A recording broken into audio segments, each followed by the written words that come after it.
Bom, meus amigos, muito bom dia a todos.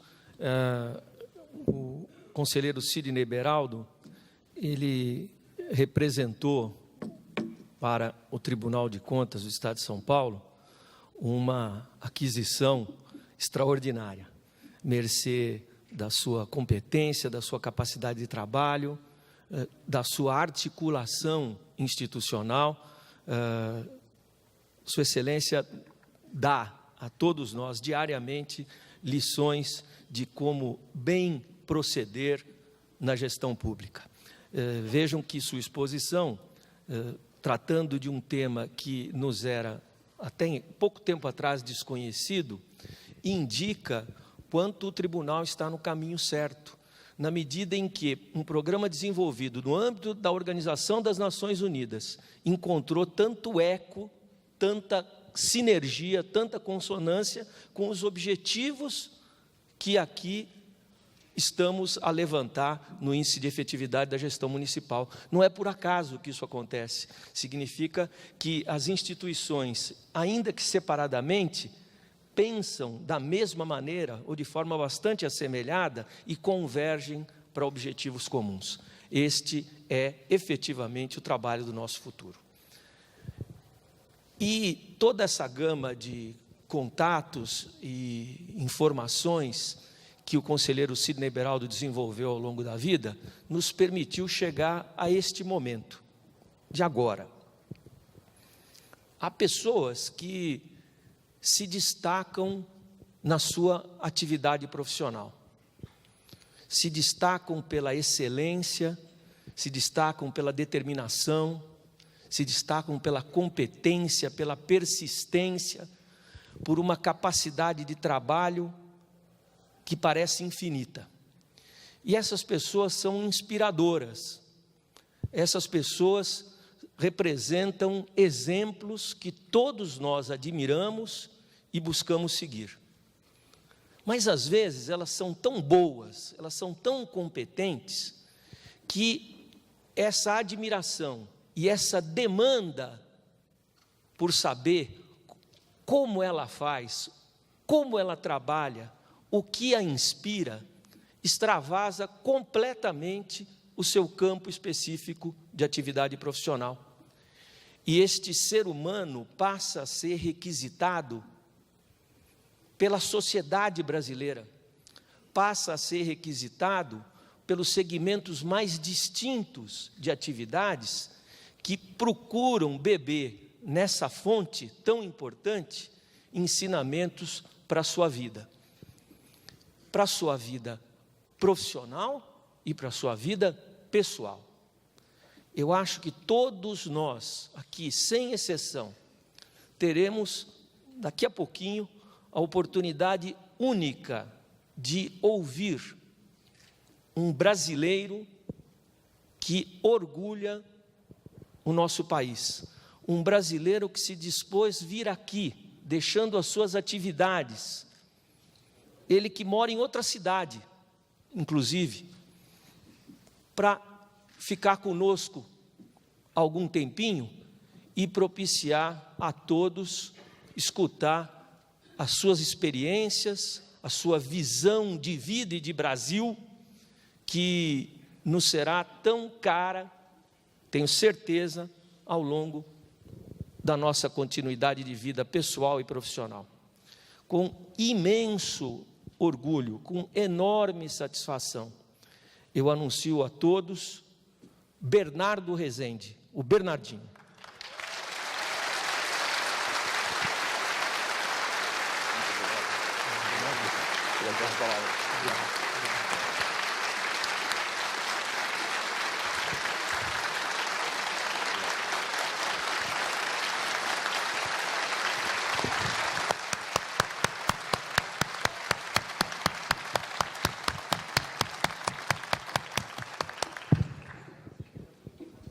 O Beraldo conhece amigo do Bernardinho. Eu acho que eu só posso chamá-lo de Bernardinho se você me chamar de Renatinho, a partir de agora, para a gente ser amigo de infância. Bernardo, obrigado. As suas ordens. Muito obrigado, viu? Obrigado, presidente. Obrigado, Renato. Obrigado, Bernardo. Bom, primeiro, bom dia a todos. Obrigado pelo convite. tentaram manter em segredo a minha vinda. E, inclusive, uma das organizadoras, Bibiana, comentou que viria a Anitta falar com vocês hoje, eu cantar para vocês. Então, queria pedir desculpas aí pela decepção que possa ter causado algum dos rapazes presentes, mas, enfim, vinham mesmo.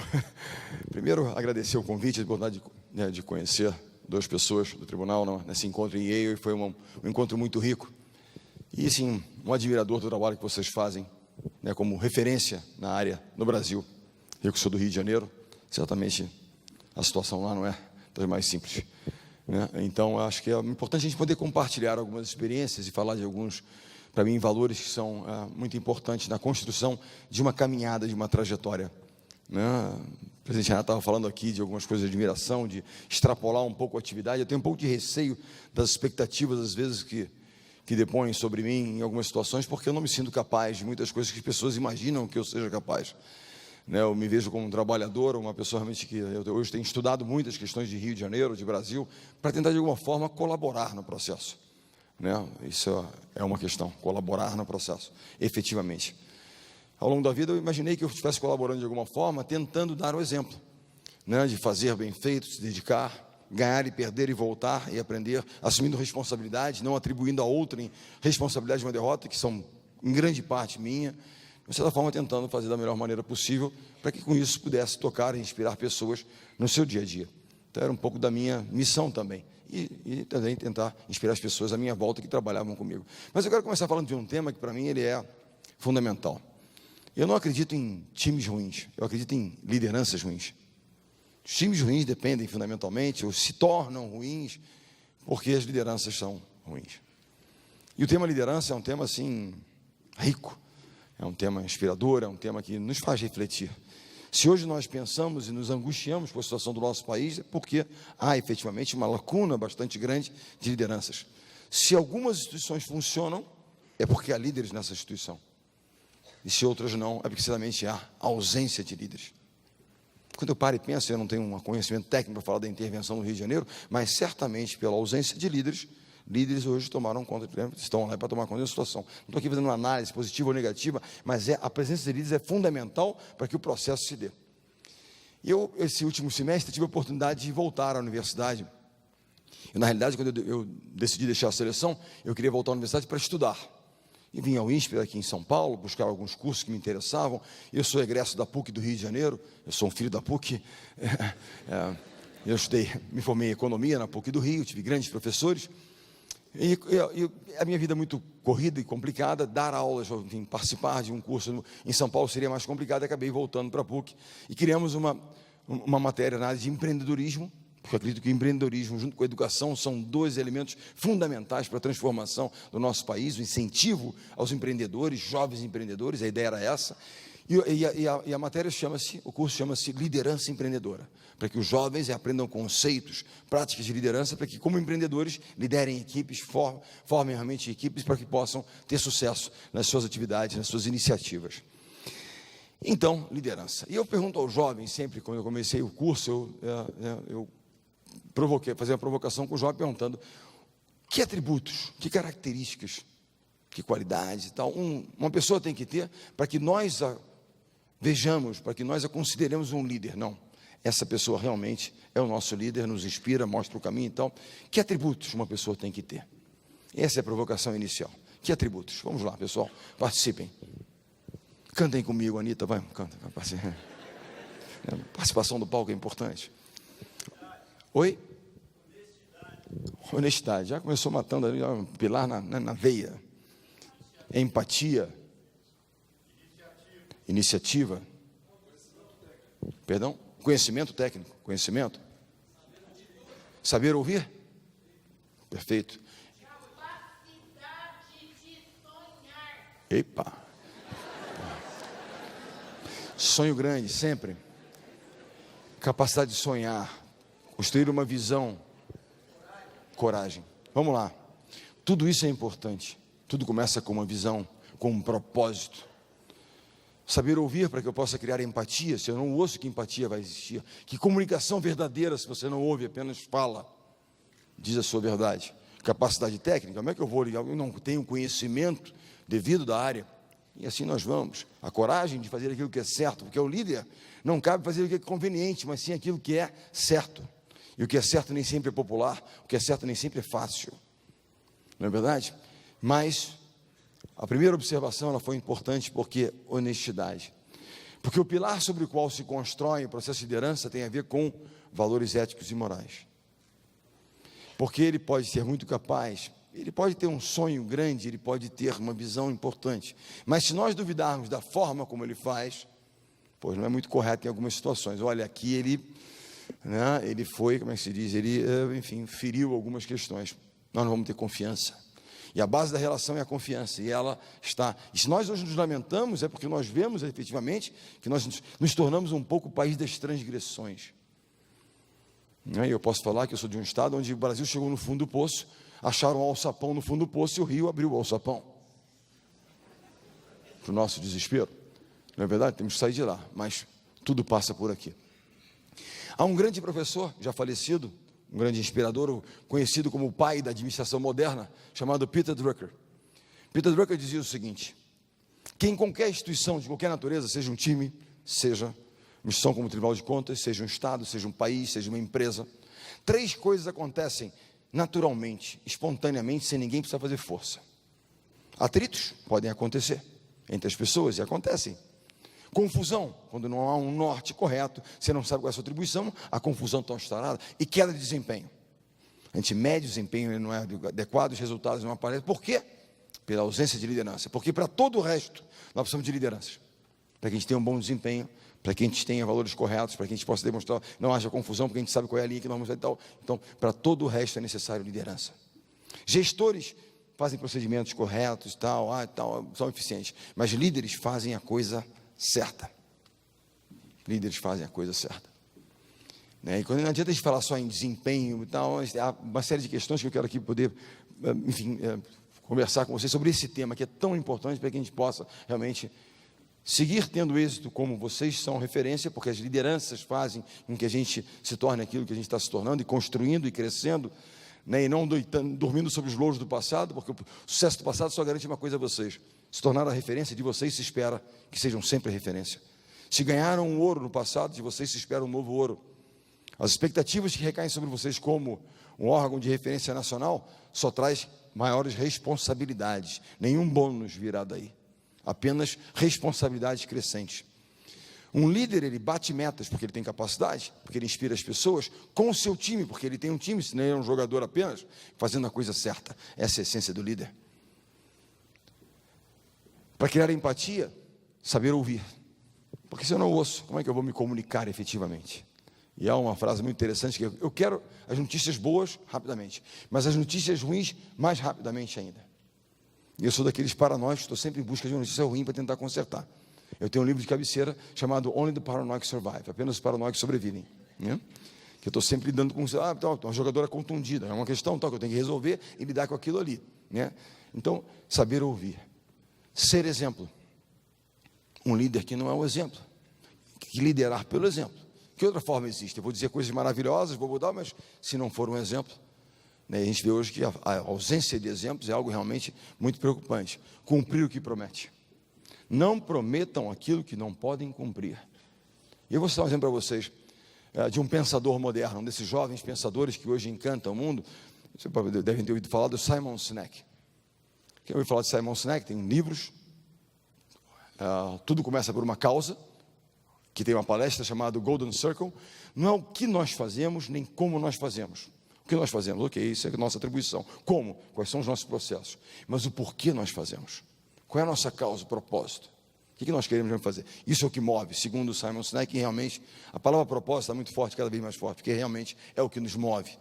O segundo livro dele chama-se Leaders Eat Last. Os líderes comem por último, porque valorizam aos seus liderados, aos seus comandados. Então, ao segundo. E ele tem uma história muito interessante. Ele tem uma ligação muito estreita com uma instituição militar americana chamada Mariners. Os Mariners são os fuzileiros navais americanos.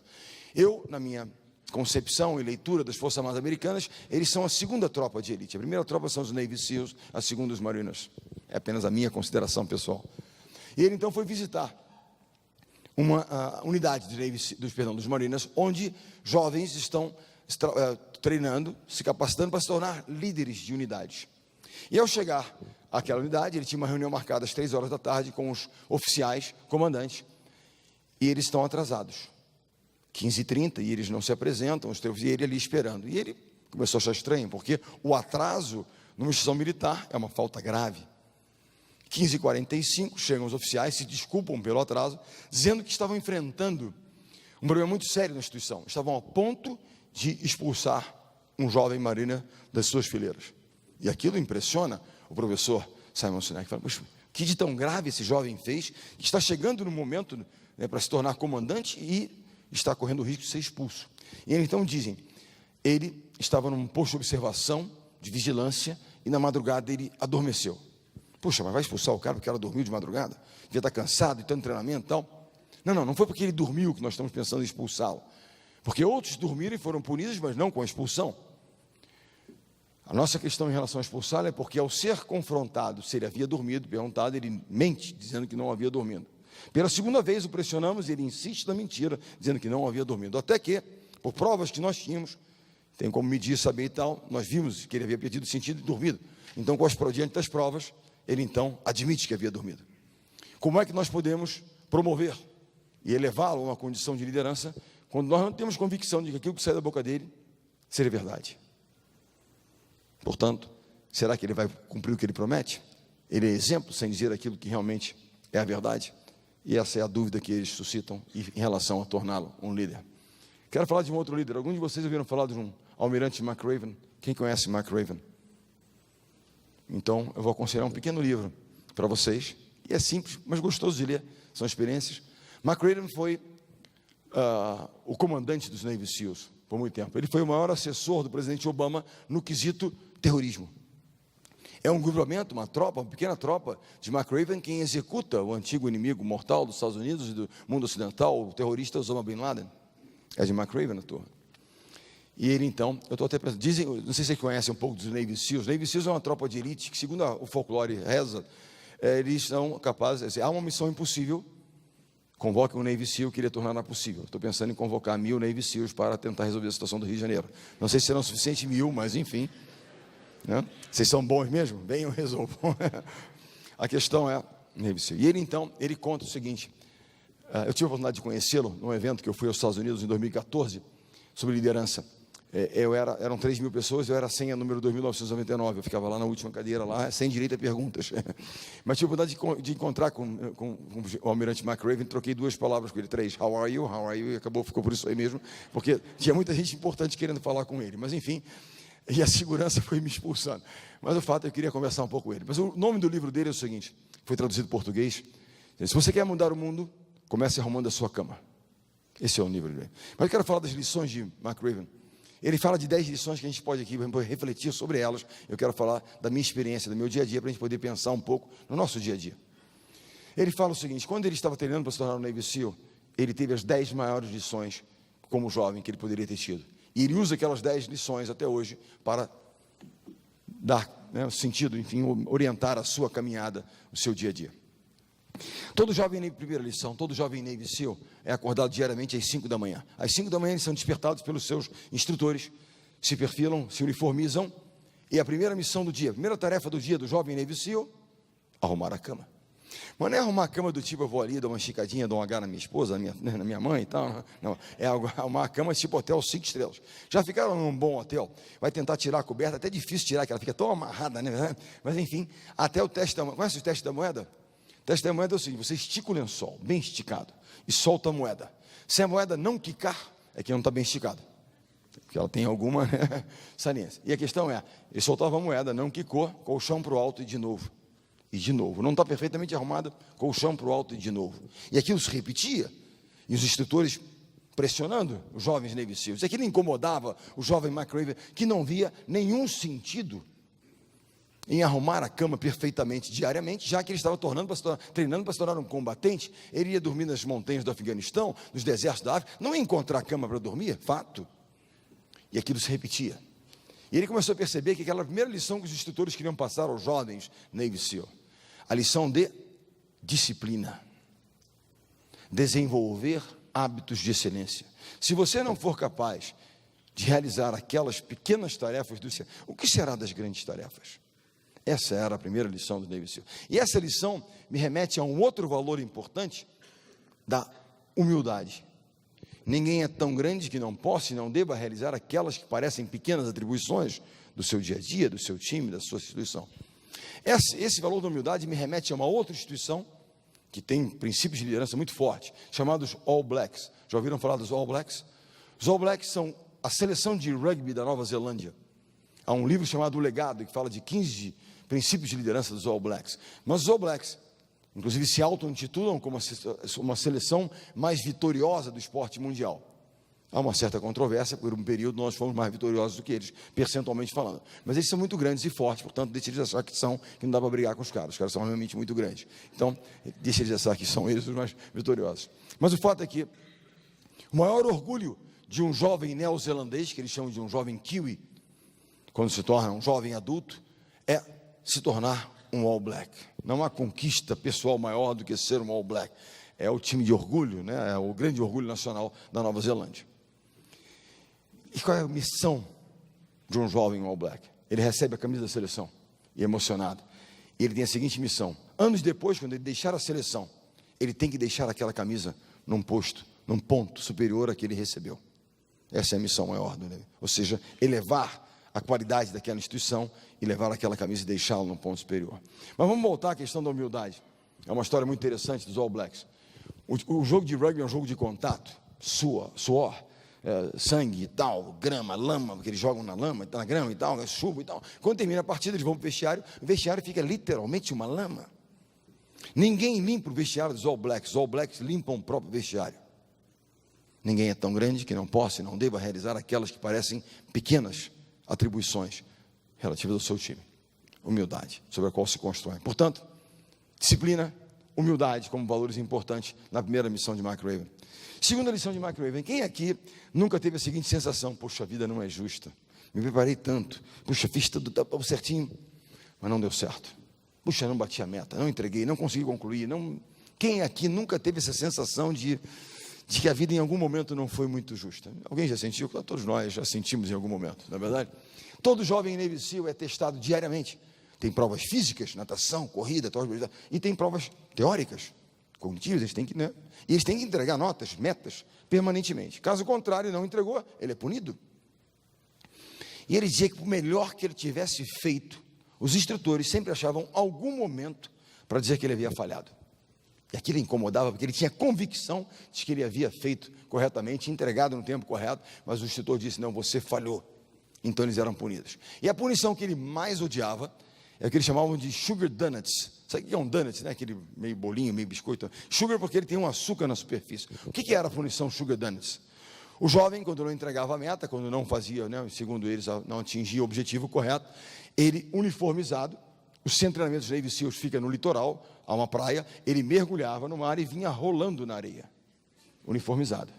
Chegava na calçada, assim permanecia durante todo o dia, sem se lavar, sem trocar o uniforme. O mar ia secando, sal, a areia e tal, e ele virava, segundo os americanos, um sugar donuts. Aqui nós diríamos que ele virou um croquete, ou um empanado, não é verdade? E não era apenas o desconforto físico que incomodava a areia, o sal no corpo, era principalmente o desconforto emocional. Desconforto do tipo, ele falhou. Todos sabiam que naquele momento, naquele dia, ele ou ela eram um sugar donuts. E aquilo incomodava, ele tinha convicção. E aquilo se repetia, se repetia, se repetia. E aquela era uma outra lição que os instrutores queriam passar aos jovens Navy SEALs: que a vida não parecerá sempre justa conosco, mas não vamos nos vitimizar e desistir. Vamos seguir fazendo aquilo que nos cabe fazer, porque a vida não será sempre justa, e essa era a lição. Terceira lição de Mark Raven. Não vou falar de 10, vou falar de 4.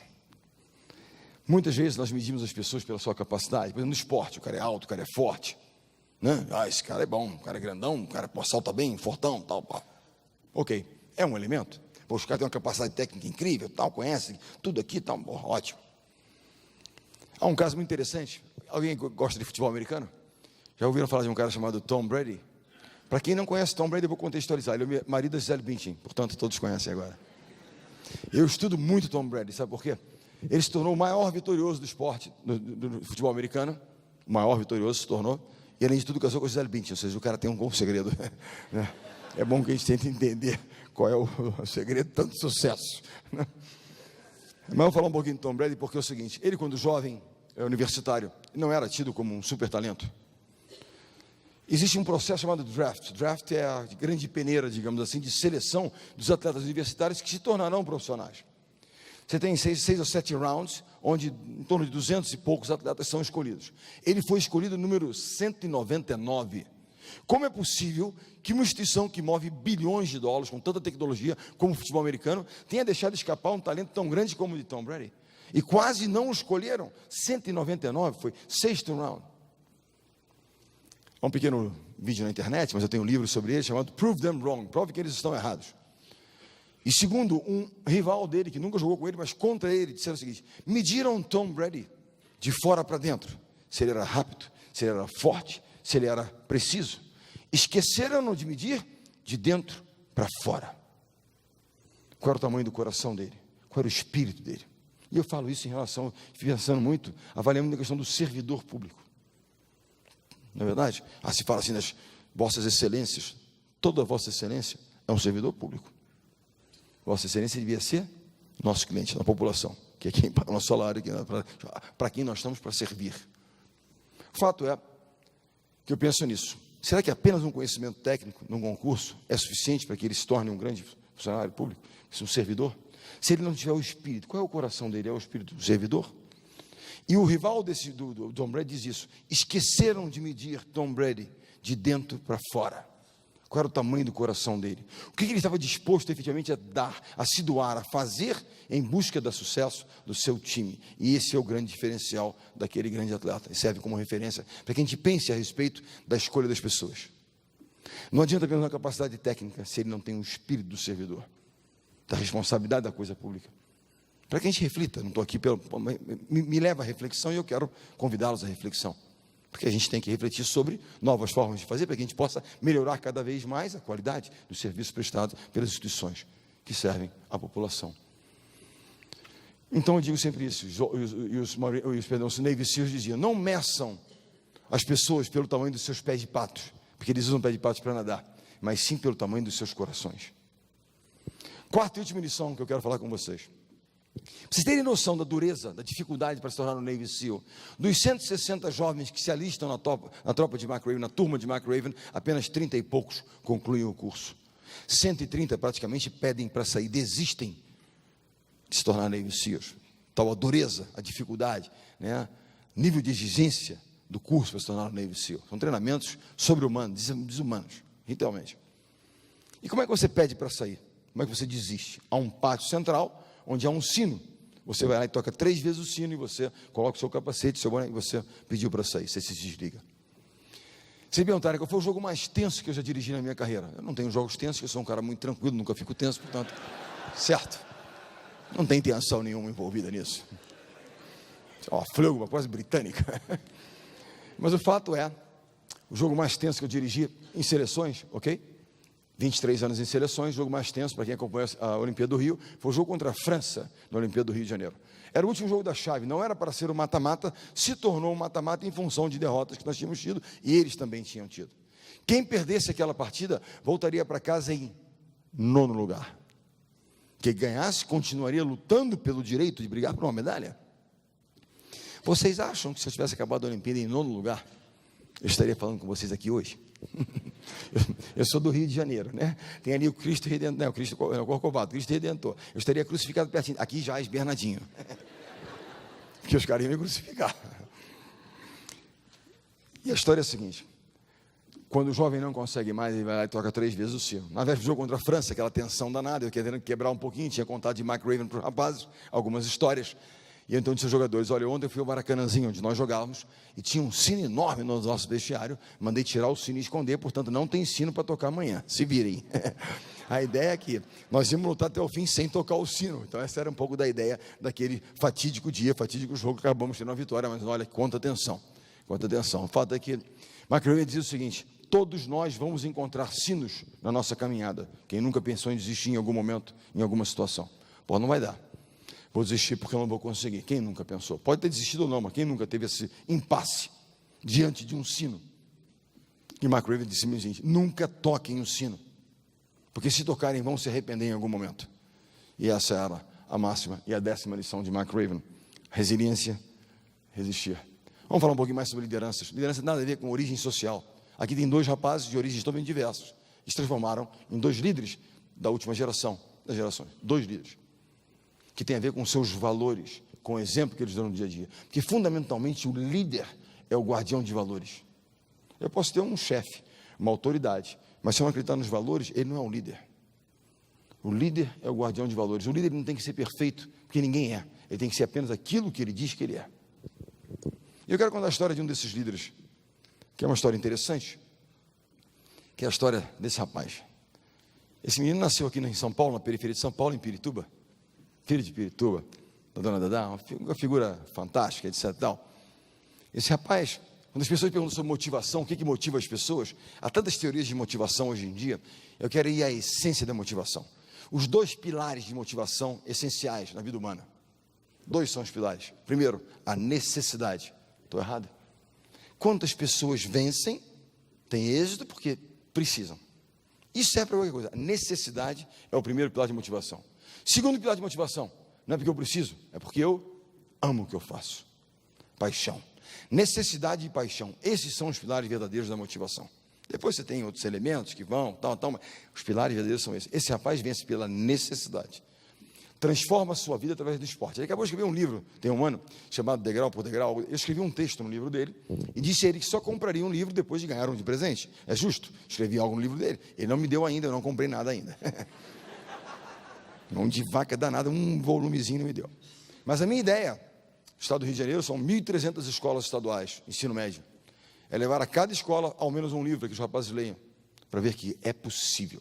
Porque ele é o exemplo vivo de que é possível. Se eu contar a minha história, de repente, tipo, nasci em classe média, meu pai é advogado e tal, o garoto diz: mas você também nasceu em berço esplêndido. Mas ele não. Ele nasceu lá. E usou o esporte como ferramenta de transformação da sua vida. Por que se transformou num líder? Pelo exemplo diário. A imagem que eu tenho dele, quando ele treinava e jogava conosco, é como se estivesse correndo atrás de prato de comida, literalmente. O voleibol deu a ele a condição de transformar a sua alimentação e de sua família. E quando alguém à sua volta, alguns de seus companheiros não dava 100%, ele ia para dentro dos caras e cobrava. E eu adorava.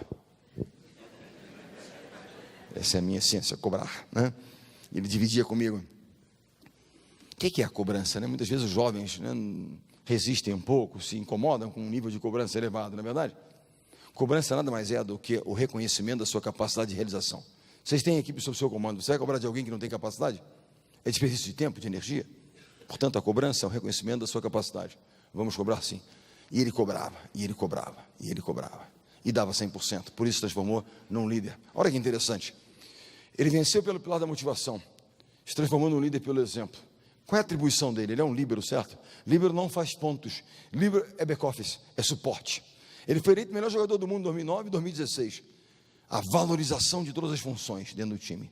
Todos são importantes. Se eu não tiver uma boa equipe de apoio, eu não vou conseguir realizar aquilo que me cabe realizar. Não é só que conclui a operação, mas é o cara que também que dá a condição para que aquilo aconteça. A valorização de todas as funções. Esse é o exemplo desse cara. E esse cara realmente é incrível. Você sabe quando em 2001, quando eu cheguei à seleção masculina, nós fazíamos as convocações e as rádios divulgavam, assim como no futebol, lembra? Saiu a convocação lá, na época de 2001, não lembro que era do futebol, mas enfim, você era o Filipão, saiu a convocação do Bernardinho, aí, claro, menos impacto, mas tinha lá a convocação. Aí ele chegou na comunidade, estava fora, chegou lá em Pirituba, o pessoal falou: Serginho, você não vai acreditar, você foi convocado. Ele: caramba, eu achei que tivesse conseguido escapar do serviço militar, me acharam e me convocaram, né? Ele pensou, mas era para a seleção. Esse é um pouco da história do cara, mas o cara realmente tem vida. E ele dizia para mim, eu aprendi muito com ele. Eu, menino criado na zona sul do Rio de Janeiro, em Copacabana, não tinha 1/10 da esquina que o menino nascido e criado em Pirituba tinha. E ele dizia: Bernardo, a maior parte dos meus amigos está preso ou morto. Só que eu escolhi uma outra escada, tive a oportunidade, escolhi um outro caminho. O esporte foi realmente uma ferramenta de transformação. Então ele transformou a sua vida. Eu vou contar uma história para vocês, mas não de vitórias e derrotas, quero falar de lições. Essa é a primeira geração. Eu dirigi na realidade 4 ciclos olímpicos no masculino, 2 no feminino, foram 24 anos, mas fundamentalmente eu dirigi 3 gerações de jogadores masculinos. Essa é a primeira geração. geração dos espartanos, eles se auto-intitulavam espartanos. O Gustavo, ele incorporava Leônidas, e eles queriam lutar contra Xerxes diariamente, né? Eles queriam sangue, esportivamente falando. Isso era um pouco dessa geração. Desafiava. Eu comparo essa geração ao você encontrar um cenário macroeconômico muito interessante. Renda elevada, juros baixos, qualquer negócio vai florescer, né? Então as coisas estão bem controladas. Ou seja, eu tinha muito talento associado à disciplina, trabalho, planejamento, nós começamos a entregar. Eu cheguei a sexta de 2001, o Brasil era o 6º colocado no ranking mundial, ou seja, nós éramos os 6º colocados no nosso ranking. Qual era o nosso objetivo? Chegar ao topo. 2001 ganhamos a Liga Mundial, 2002 o Campeonato do Mundo, 2003 atingimos a liderança do ranking mundial pela primeira vez. Desde julho de 2003, a seleção brasileira de voleibol masculino é a líder do ranking mundial, sem sair uma semana. Consistência. Não é porque venceu sempre, primeiro, segundo, primeiro, segundo, quarto. Os outros ganhavam, ficavam em nono, décimo, perdiam, sumiam, tal. Consistência. Essa se tornou uma geração icônica dentro do esporte. Porque qualquer competição que vocês nominarem aqui, dentro do esporte, né, olímpico, você tem Olimpíada, campeonato a cada 4 anos, campeonato mundial a cada 4 anos, a Copa do Mundo a cada 4 anos, e você tem ligas mundiais todos os anos. Essa é a ordem de importância. Eles venceram pelo menos cada uma dessas competições, uma vez, pelo menos cada uma delas, se não mais do que uma vez. Transformaram uma geração icônica, venceram. A grande lição proveniente daqui é a seguinte: chegamos lá, somos referência, chegamos lá. É mais difícil chegar lá ou se manter lá. Essa era a questão que me afligia após a chegada ao topo e ao ouro olímpico em 2004. Que, como disse Simon Sinek, o grande teste das pessoas é, uma vez que encontramos o sucesso, o que nós vamos fazer com isso? Chegamos lá. E aí começam perda de foco, distorções, egos começam a entrar na história.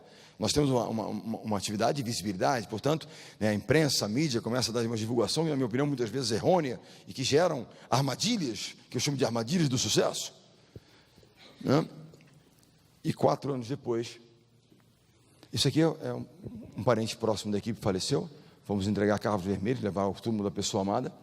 Isso aqui, comparando com essa foto aqui, reparem essa foto, 4 anos depois, essa foto. Essa é a foto de uma prata olímpica. Prata olímpica foi um absoluto desastre. Poxa, mas quem de nós não vibrou com a prata olímpica do Diego Hipólito? Não foi espetacular? Ele tinha caído assim, igual uma prata olímpica, não foi maravilhoso? O Felipe, primeira medalha do Brasil nos Jogos Olímpicos, primeiro dia, Felipe Fu do tiro ganhou uma medalha olímpica de prata. Que espetáculo. O menino da canoagem, Isaquias, um bronze e uma prata, que maravilha. Mas não do vôlei. Do vôlei se espera um novo ouro. Caso contrário, é um desastre. Eu tive a convicção e a confirmação de que foi um desastre, porque eu não fui convidado a nenhum programa de televisão, dar nenhuma entrevista depois do Prata Olímpica. O que não me incomodou nem um pouco, mas o fato é que realmente era a confirmação do desastre. Porque a expectativa que se criou em função dos resultados anteriores gerava a responsabilidade de nós continuarmos a conquistar um ouro. Continuamos treinando, buscando, ganhando de novo Mundial, Liga Mundial, etc. E aí eu descobri 4 anos depois o sinônimo da palavra quase. Quase é igual a não. Eu quase bati a meta, eu quase cumpri o prazo, significa que eu não cumpri o prazo, eu não bati a meta, e eu não ganhei o ouro. Quase. 2012, Olimpíada de Londres, 2-0 para nós, 21-19, nós perdemos, lembram disso? Não é para lembrar não, esquece que eu sofro para burro, gente. Fazer um parênteses rápido para falar um pouco da lição dessa derrota. Há uma classe muito especial de pessoas, é uma casta, na realidade não é uma classe, é uma casta muito especial, parentes próximos de Deus, acima de Deus obviamente, chamados comentaristas. Comentarista é engenheiro de obra pronta, né? Eu faria assim, não faria assim, faria assado, mas não vai fazer nada, não importa. Ele tem um microfone que aceita tudo. Mas enfim, o mercado não, tem que ir lá e fazer, entregar, né? O fato é que eles em 15 minutos detectaram as razões, diagnosticaram as razões daquela derrota. Não, o treinador da Rússia mudou o gigante Muzieski de posição e aquilo deu um nó tático no Bernardinho. Estou até hoje tentando desatar o nó sem sucesso. Mas o fato é, e eu passei meses, e até hoje, vira e mexe, eu me paro e vou ver vídeos, vou ver relatórios sobre a queda de desempenho do Brasil. Muito mais do que a subida dele, foi a nossa queda de desempenho. Digo a vocês, percalços que acontecem na nossa carreira, derrotas, percalços de qualquer natureza, elas exigem um primeiro passo a ser dado para que a gente aprenda com eles. Que passo é esse? assumir responsabilidade. Se nós atribuirmos sempre a outrem responsabilidades que também são nossas, nunca vamos entender as verdadeiras razões pelas quais erramos, perdemos, não atingimos aquilo que nós queríamos. A única forma de realmente entendermos e por isso consertarmos é assumindo a responsabilidade, refletindo, se questionando a respeito dos verdadeiros porquês. Vou dar uma pergunta a vocês: qual foi o corte mais duro? Porque o líder, ele recruta, quando pode recrutar, né? Recruta. Ele acomoda corretamente nas posições, ele ajuda no desenvolvimento e muitas vezes ele tem que desligar. No meu caso, tem que cortar. Cortar alguém é terrível, mas faz parte do processo. Qual foi o corte mais duro que eu fiz na minha carreira? Vamos lá, vocês sabem qual foi o corte. Ricardinho. Unanimidade. Alguém discorda que foi o corte de Ricardinho? Só eu. Aquele foi o corte mais polêmico. Se tornou uma questão nacional. O Brasil não cresceria mais, a corrupção não seria debelada sem esclarecermos as razões do corte do Ricardinho. E eu fui acusado de tudo, nepotista, autoritário, intransigente, e assim vai. Burro acho que não, mas seria até menos ofensivo. Vocês acham, uma pergunta apenas de bom senso, né? Vocês acham que se tivesse feito alguma coisa tão autoritária, tão parcial, envolvendo questões tão erradas, no corte do Ricardo, o restante da equipe teria continuado a lutar por uma causa que também era minha por tanto tempo, ou teriam me rifado na condição de líder? Eu teria resistido como líder daquele time, sendo alguém tão imparcial, tão injusto, tão incorreto, tão autoritário? Quando eu comunico o corte, eu pergunto: alguém quer falar alguma coisa? E o Serginho levanta a mão. Se você não tivesse feito nada, eu estaria pé da vida com você. Já esperavam que eu fizesse alguma coisa? Poderia não ser o mais conveniente em busca de resultados, ou de buscar uma acomodação, um conforto, mas era o certo a ser feito, porque estava havendo transgressões, e transgressões vão corroer a essência da nossa instituição, menores que sejam, vão correr. Vou citar um exemplo para vocês. Aconteceu uma coisa de uns 8 anos atrás. Eu fui convidado aí a um evento onde muitos empresários, políticos, e eu também sentei lá atrás, quietinho, e aí era a avaliação de desempenho da gestão de um determinado executivo no estado do Rio de Janeiro. Poxa, fantástica execução, resultados excelentes, olha só, está crescendo, tal. E num certo momento da discussão, alguém lá na frente, eu aqui ouvindo, mas eu tenho dúvidas da forma como alguns resultados são conseguidos. Eu tenho dúvidas de algumas relações do poder público com o poder privado, com a instituição privada. Alguém colocou. E alguém disse lá na frente também, dos líderes do negócio: deixa isso para lá, estamos entregando, está bom assim. Eu estava lá atrás, eu levantei, fui embora, deu para mim. Como se diz, desculpa no popular, vai dar merda. Porque se nós aceitarmos esse tipo de transgressões, eu poderia ter ganho mais um ouro olímpico, mas em algum momento a instituição Seleção Brasileira de Voleibol estaria comprometida, porque a nossa cultura estaria sendo colocada em xeque, em risco, e o que conta é a cultura, os valores, aquilo que realmente é o que dá sustentabilidade às instituições, a cultura. O corte mais duro que eu fiz não foi o do Ricardinho, foi o do Murilo no ano passado, 2016. Poxa, um líder da equipe, valores totalmente aderentes à nossa cultura. Vamos falar das lições. Vocês perguntaram qual foi as razões, que conclusão eu cheguei para uma derrota dessas. Como é que é o voleibol? O voleibol você joga na Olimpíada, você joga dia sim, dia não, você joga 8 partidas em 14 dias para chegar à final. A final no último dia, horas antes de desfile de encerramento, é a final. Você tem que ter a força, a potência para jogar a partida e a resistência para resistir a 8 partidas em 14 dias. Antes da Olimpíada 2016, nós jogamos uma competição, a Liga Mundial, 15 jogos, ou 13 jogos, em 30 dias. O Murilo jogou 2, nos 2 ele se machucou, se contundiu, sem conseguir se recuperar. 15 dias depois de terminar a Liga Mundial, nós começaríamos a Olimpíada. Ele teria condição de jogar a Olimpíada? Fisicamente? Seria muito mais conveniente deixar o Murilo na seleção, cortar um jovem, ninguém ia nem lembrar disso, mas não era o certo a ser feito. E eu digo a vocês, cortar um jogador da seleção é pior do que demitir alguém. Alguém aqui é do Rio de Janeiro, sei que nós temos aqui 2 cariocas aqui, não sei se tem mais gente, mas quem visita o Rio de Janeiro já conheceu um restaurante chamado Delírio Tropical, no Rio de Janeiro? Delírio Tropical. Quando estiver lá, vai lá, porque eu sou sócio lá para dar uma força para a gente, por favor, fiz o meu comercial. E nós temos 10 operações no Rio hoje, 10 operações, bacana. Eu posso falar bem do negócio, porque eu não tenho nenhuma participação no mérito da operação, portanto eu sou apenas um sócio, participo do conselho, mas enfim. Digamos que em função da crise, eu tivesse que fechar uma operação. Puxa, eu tenho um bom cozinheiro naquela unidade, eu tenho uma boa atendente, puxa, mas tem que mandar embora. Mas você vai fazer uma carta de recomendação a outros restaurantes no mercado, vai tentar uma recolocação, ele vai conseguir uma recolocação. Seleção só tem uma. Quando você corta o cara, acabou o sonho do cara, ele não tem para onde ir jogar. Dele e da família dele o sonho, né? E se ele estiver chegando no limite de idade, Olimpíada só daqui a 4 anos, acabou literalmente o sonho do cara. Eu passei 6 ciclos olímpicos em seleções, 2 no feminino e 4 no masculino. Imaginem quantos sonhos eu exterminei. Mas é da atribuição do líder. É duro, mas tem que ser feito. E o corte foi feito pela necessidade e por ter aprendido com as experiências anteriores. 16 anos depois, eu cheguei à seguinte conclusão: que o vencedor é apenas o perdedor que tentou mais uma vez.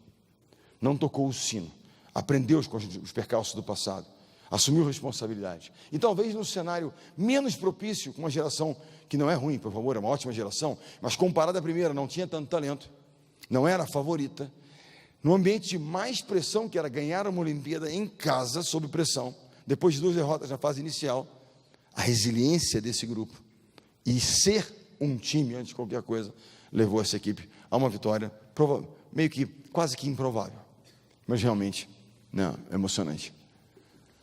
Cultura, nós somos a nossa cultura, e a força da cultura, ela é demonstrada quando o líder não está e os valores continuam sendo respeitados, sem a sua presença.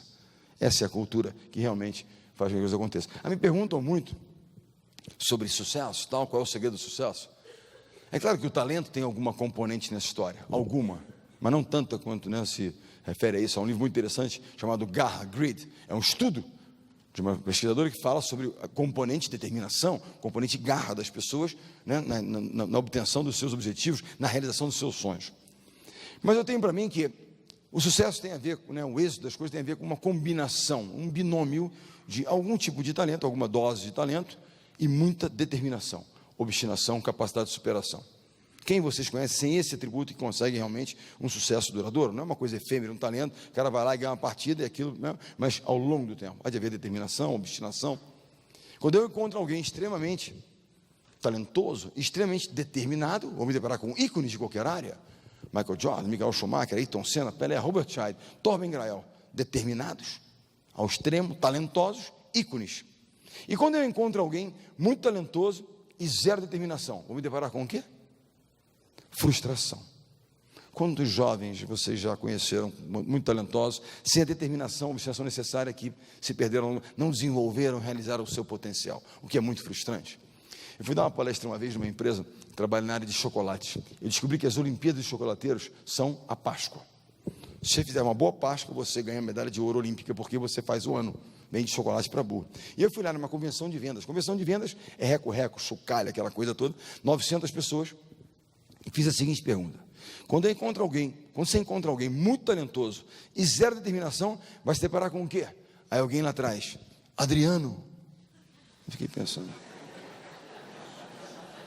Fiquei até triste, porque é uma frustração. Quem gosta de futebol aqui? O garoto talentoso, rapaz, forte, canhoto, centroavante ideal, hein? Fantástico, qualquer um queria o seu time. A história dele é interessante. Ele nasce na Vila Cruzeiro, complexo do Alemão, vence pela necessidade, tem uma oportunidade do Flamengo, que se torna um atleta do Flamengo profissional, aí cresce na carreira, vai para a Europa, chamado de imperador na Itália.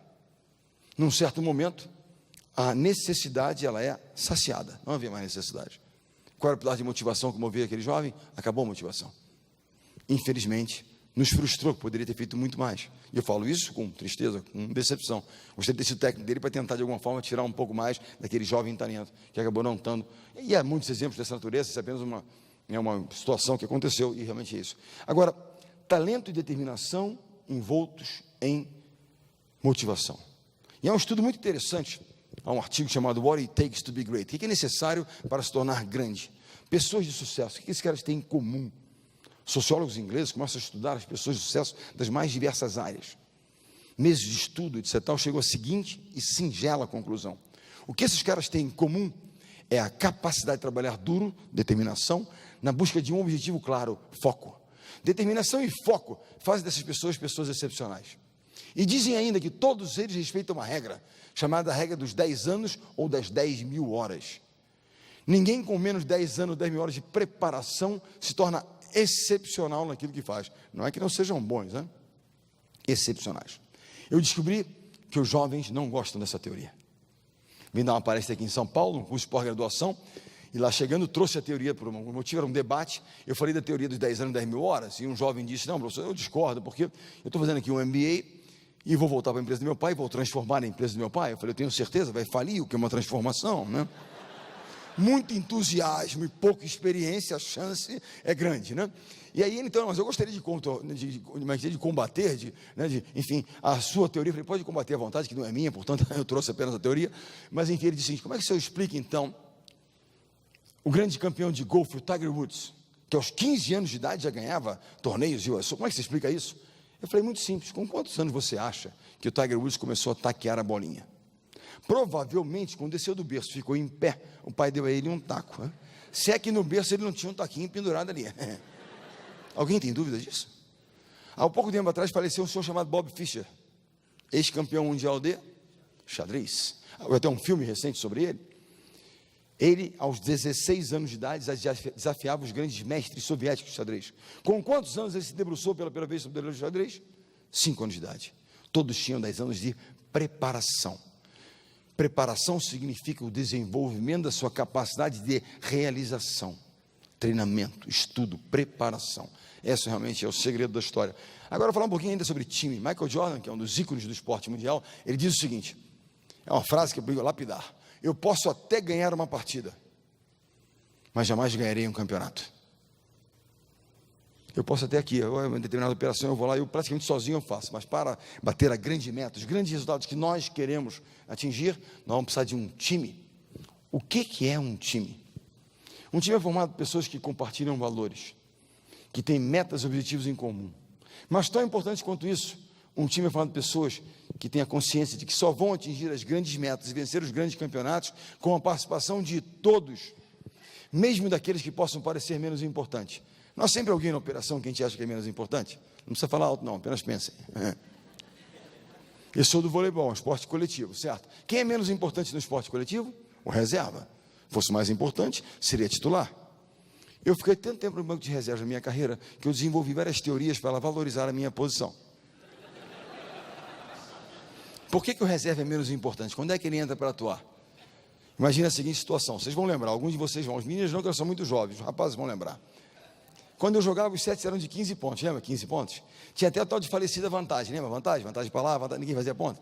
Imagina a seguinte situação, eu estou lá no banco aquecendo, aquecia muito, né? Aquecia muito e tal. Está 13-8 para o adversário. 13-8. Eu estou lá aquecendo. Aí o treinador vira banco, Bernardinho, vem você agora. Não, professor, agora eu não quero não. Deixa ele que é melhor que eu jogar. Você entra para reverter uma situação de dificuldade, não é verdade? Vocês viram a Olimpíada? Os jogadores que vocês chamam de Lipe, eu chamo de Chupita, nós chamamos de Chupita. Ele era reserva, era o Lucarelli, mas se ele não tivesse entrado e jogado, nós não teríamos ganho a Olimpíada. Não é menos importante. Vou citar exemplo, uma das coisas mais, assim, uma das histórias mais interessantes sobre a consciência da importância. Mas não é a consciência assim, eu tenho a consciência de que ele é importante, está no último lugar do banco. É ele ter a consciência da sua participação nesse processo. É o líder dele. Presidente Kennedy, assassinado nos Estados Unidos, um dos grandes projetos do presidente Kennedy era o projeto aeroespacial, colocar o primeiro americano na Lua. Em determinado momento do seu curto mandato como presidente, ele vai à NASA, mas ele vai fora do horário do expediente para não criar nenhum transtorno, né, na dinâmica, né? Ele chega lá à noite com uma pequena comitiva, ele chega lá, e ao chegar ao portão principal do centro aeroespacial, há um rapaz que deveria estar na sua guarita, ele está do lado de fora da guarita, varrendo a entrada, sem saber da visita do ex-presidente, ele varria a entrada do centro aeroespacial. O presidente sai do seu carro tal, e vai cumprimentar o rapaz. Puxa, senhor, essa hora aqui limpando, né? Aqui, não, senhor presidente, eu não estou limpando apenas a entrada do centro aeroespacial, eu estou ajudando a colocar o primeiro americano na Lua. A consciência daquele jovem em relação à participação dele numa missão muito maior. Ele tinha que manter aquilo vigiado, aquilo limpo, etc. Era da sua atribuição para uma missão maior. A consciência e a importância de todos no processo, e essa é a essência do time. Vocês sabem que eu tenho um estado de espírito que é bastante constante, que é preocupado, muito preocupado, pouco preocupado, mas estou sempre preocupado. 2003, 2004, ano que antecedeu o primeiro ouro olímpico que nós ganhamos, 8 dos nossos 12 jogadores jogavam na Itália, que é um dos grandes campeonatos do mundo. Uma das grandes, hoje apenas o Bruno está lá, mas 8 da época jogavam. E todo domingo eu entrava num site chamado legavolley.it, onde todos os números, todos os parâmetros de atuação dos jogadores estavam lá presentes. Então eu entrava para avaliar o desempenho de cada um dos jogadores, porque meses depois jogaríamos uma Olimpíada. Determinado domingo, eu entrei no site e descobri que os 8 brasileiros que lá estavam haviam perdido. Aí eu fiquei desesperado, alerta vermelho, né? Daí fiquei um pouquinho tenso, que às vezes eu fico um pouco tenso, e aí comecei a disparar e-mails cobrando. Ao longo do tempo eu descobri que e-mail não é a melhor forma de cobrar. Pô, mandei e-mail, professor, deve ter caído na caixa de spam, porque eu não recebi. Eu estava com um problema com o meu servidor, né? E ninguém. Aí eu comecei a telefonar. Precisava, desculpa o termo, não precisava dar um esporro ao vivo, eu precisava fazer, né? Para botar para fora. Bernardinho, você vai ter uma úlcera, não vou ter úlcera, vou dar úlcera para os outros, mas eu não vou ter. Aí eu comecei a telefonar, e telefonei para o Gustavo. Gustavo é aquele ogro, literalmente. Vou dar uma bronca no Gustavo, porque é aquela bronca boa, forte, né? Aí liguei, Gustavo, o que está acontecendo? Bando de porcaria, os 8 perderam, tem uma Olimpíada pela frente, não vamos chegar a lugar nenhum. Ele, calma, professor, me chama de professor, calma. Nós somos muito bons, ele disse, mas fazemos a diferença juntos. Vocês sabem que eu tenho um caderno azul, que está na minha mochila azul, que está ali embaixo? Não é superstição não, é tradição. Foi dando certo o azul, eu mantive, tá? Então, eu estou na 9ª, 10ª edição do caderno, eu anoto tudo. Principalmente o que eles dizem, porque em algum momento eu posso usar contra eles, então eu anoto. E ele disse o seguinte: nós somos muito bons, mas fazemos a diferença juntos. Consciência coletiva. Provavelmente vocês viram uma homenagem prestada a um jogador que não estava mais presente. 2004, último jogador a ser cortado, 13º, o Henrique. Isso aqui é o final da homenagem que os jogadores prestaram a ele, quebrando todos os protocolos do Comitê Internacional. O Escadinha levou escondida a camisa dele, chegou lá e pá, desfraudou a camisa. Só que no dia 15 de agosto, dia 29, tá? Nossa estreia contra a Austrália, o André Nascimento, canhotinho, lembram dele? Tirou da bolsa uma blusa e perguntou, posso? Eu falei, deve. Ele pendurou aquela camisa, permaneceu conosco durante toda a competição no vestiário, para provar a importância daquela peça, num processo de 4 anos de construção daquela medalha. Todos eram importantes, se eram importantes. Se vocês olharem o Escadinha, ele vai estar ali, ó, olhando para o lado, ele está olhando para um telão que estava mostrando que estava indo para o Brasil na televisão. Ele queria ver se a camisa estava sendo focalizada. Consciência coletiva, a importância de todos no processo. Agora, qual é o grande vilão na construção de um verdadeiro time? Egos e vaidades fora de controle. Quando o cara começa a achar que ele é o cara. Já viu quando o jogador faz um ponto ou faz um gol e ele faz assim, ó? Porque aqui está o nome dele, aqui está o nome do time. Quando ele faz assim, eu faço assim, sai.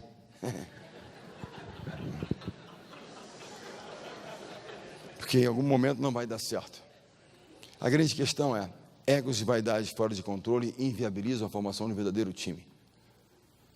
E nas atividades de maior visibilidade existe um elemento que é em desequilibrar e alimentar excessivamente egos e vaidades, que é a mídia. Não bastasse a mídia tradicional, tem a mídia social, então tudo é uma hosanação permanente, né? O fato é, qual é a função? Eu descobri o seguinte, a função da mídia no esporte é a seguinte, no esporte, tá? Não quero aqui, é uma crítica leve, nada de essencialmente, por favor, não da função essencial, mas no esporte é o seguinte, eles tentam nos fazer crer que nós somos melhores do que nós somos quando nós ganhamos. Bernardinho, Midas, ele grita, mas ele faz, aí você fica grande, né? Para depois tentar nos fazer crer que nós somos piores do que nós somos quando nós perdemos. Bernardinho, grita muito, destemperado, não vai conseguir nada assim. Eu vivo nas situações de Midas destemperado permanentemente. A questão é, vocês sabem, eu faço essa pergunta, eu vou em alguns fóruns, onde há muito pessoal de ciências exatas, matemática, eu pergunto, sabe qual é a diferença, você que é bom de matemática, entre Midas e destemperado? 2 pontos. Você ganhar um tie break por 31-29, você é um Midas, monstro, Midas. Se perder 31-29, você é um destemperado, que não vai conseguir nada. Nada do que eles disserem sobre nós vai modificar o que nós estamos fazendo no dia seguinte, que é seguir crescendo, fazendo, pesquisando, implementando, treinando, é o que nos cabe fazer. Portanto, não vamos nos iludir, não vamos nos deprimir. Eu digo a vocês, muito mais do que um treinador, hoje eu sou um provedor de zonas de desconforto. Aos campeões, o desconforto. Vocês são hoje os campeões da área de vocês. As metas serão cada vez mais duras, né, os processos cada vez mais difíceis, para a gente possa continuar a entregar, e é assim que nós vamos continuar a crescer. Nós temos que assumir esse desafio, porque nós temos a capacidade de realizá-lo, portanto, vamos sim assumir para que a gente possa realizar cada vez um melhor trabalho.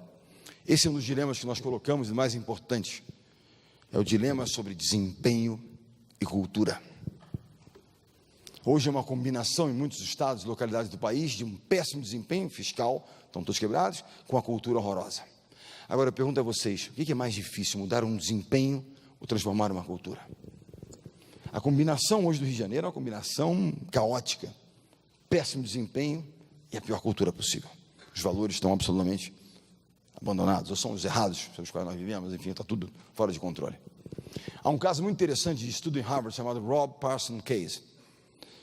Esse caso é o seguinte: contratam, é uma instituição financeira, contratam um jovem que vai ser responsável por uma área X de investimentos. E ele é contratado com a seguinte promessa: se você atingir as metas, você será promovido. E o jovem vai.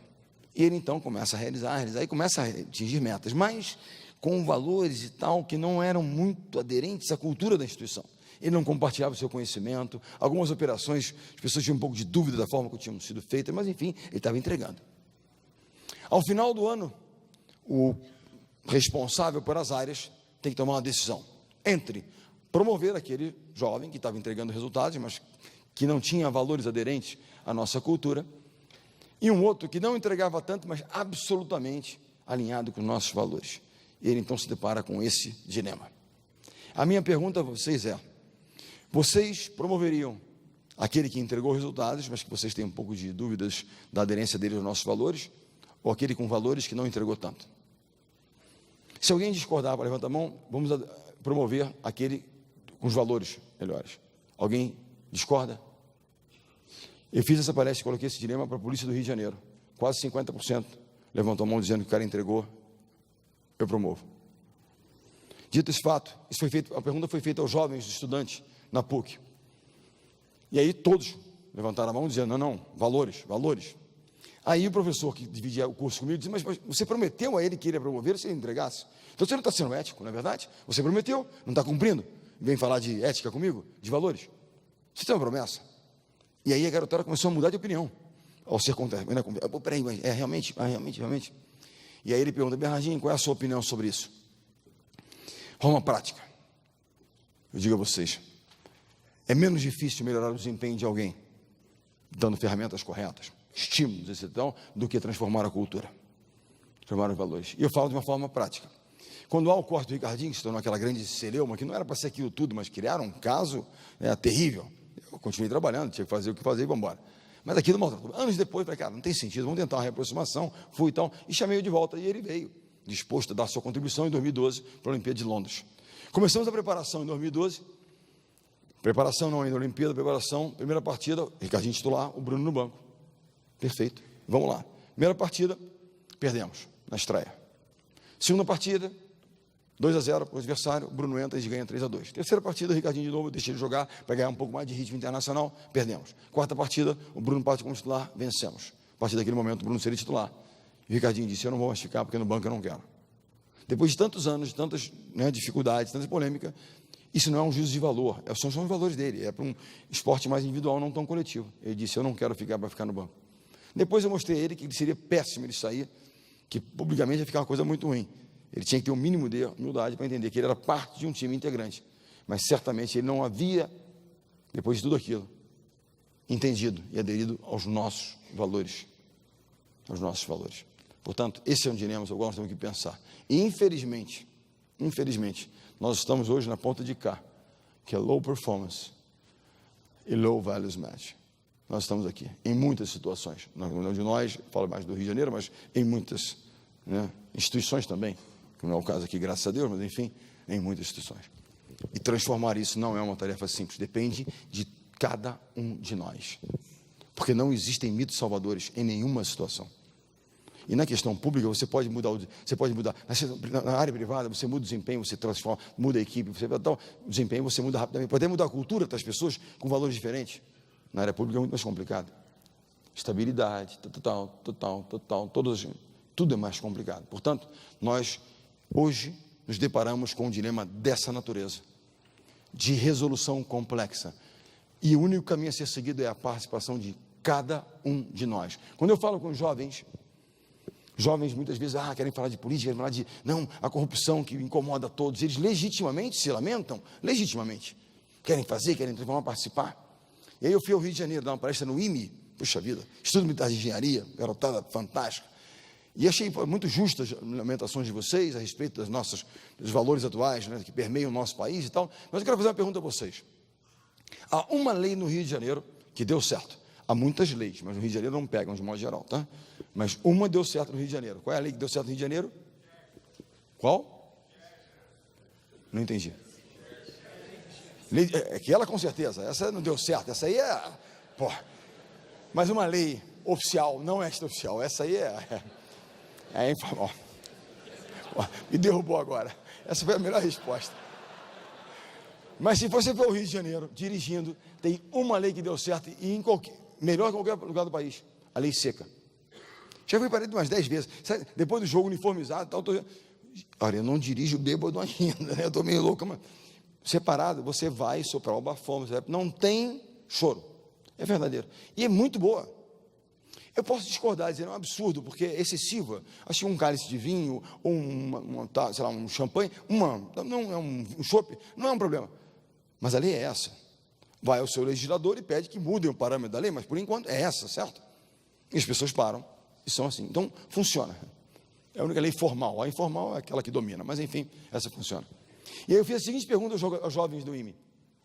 Mas quantos de vocês baixaram um aplicativo para saber onde é que tem a lei seca? Aí dizem, mas falei para você, por favor. Então não adianta nós lamentarmos deles, porque nós fazemos as nossas pequenas transgressões e achamos que são pequenas. Puxa vida, a lei seca, tomei um choppzinho só. Ele também justifica lá, porque ele roubou só 1 bilhão, tinha 100 para roubar. Né? Foi só um. E dorme, né? E dorme. Né? O fato é, nós não precisamos de torcedores, nós precisamos de jogadores. Que cada um faça a sua parte efetivamente. E que a gente combata essas transgressões que levam a essa corrosão que nós vivemos e sentimos hoje na pele. Lembre-se que para fazer a coisa certa nós seremos criticados muitas vezes. E Aristóteles dizia, a única forma de nós evitarmos críticas é não dizendo nada, não fazendo nada e não sendo nada. E nós diremos, nós faremos e nós seremos. Portanto, as críticas virão. Vamos tentar filtrar o que é filtrável e simplesmente repugnar aquilo que não nos cabe fazer. Eu vou agora, quem está comigo na técnica? Onde é que está a técnica? Está lá? Tem alguém? Ah, tá. Então, olha só, antes de dar o play, esse aqui é o melhor vídeo sobre trabalho em equipe que eu já vi. Eu tinha mais de 10 anos ou quase isso, e nunca tinha passado para nenhuma equipe minha. Na fatídica véspera do jogo contra a França, eu passei. Porque a ideia era lutar ponto a ponto, como Al Pacino diz aqui na preleção para o seu time. E a frase final desse vídeo é algo fantástico. E quando eu termino a preleção, o Serginho pede a palavra e diz, eu quero falar. Isso era dia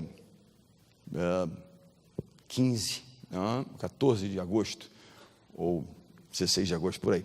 Ele pede a palavra e diz o seguinte, pessoal, eu estou na UTI, respirando por aparelhos. Se vocês não me ajudarem amanhã, eu morro. Esportivamente acabava a carreira dele e ele morria esportivamente falando. Eu não quero morrer amanhã, eu preciso que vocês me ajudem. Ele conclamava a equipe a lutar por uma nova causa, que era a sobrevivência dele, a sobrevida dos líderes da equipe. Os jogadores, vamos, tal, ou seja, vamos lutar por ele também. Né? E aí eu soltei o vídeo. Solta lá, por favor.